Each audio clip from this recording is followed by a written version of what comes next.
Haina shida hiyo. Okay. Nishakafungua kule nyuma katoa kile kidude. Bana. Kule nyuma kabisa, nyuma butu. Za kipepe kale. Ndio kipepe kale. Toa haraka. Kawaida ya nasi tupo kazini. Kazi hapa. Unaona kazi hiyo. Tena kidogo.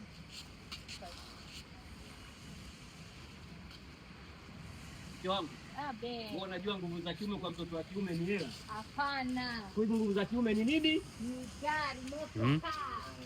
Mpao mobimba. Gari mtoto wa kiume. Maana yake kwenda kwa mwanamke. Unaweza kumkushia damu, anajua wewe una hela, kesho utarudi utampa. Lakini sasa kama una gari, dada una gari. Unaonekana wewe ni kisomo. Una gari. Kwa hakikisha mtoto wa kiume. Anti.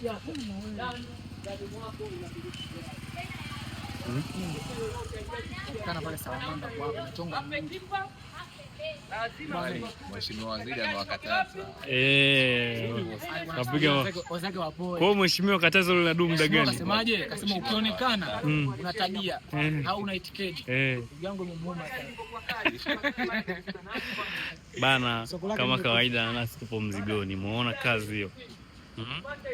Kuja kuitoa hii kazi. Cheki kitu, cheki gari linavyong'aa, cheki gari linavyong'aa, cheki gari linavyong'aa. Ona gari.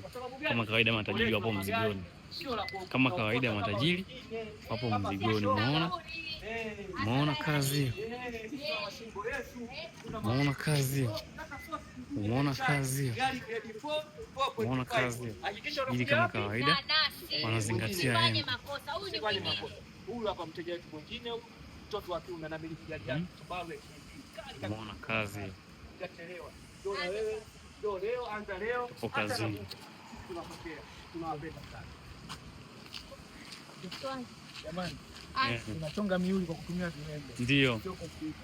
Tunapatikana hapo kabisa. Salamanda pale. Unachonga miuli jamani. Ndio. Mheshimiwa Waziri hao wakakataa. Unaharibu. Ani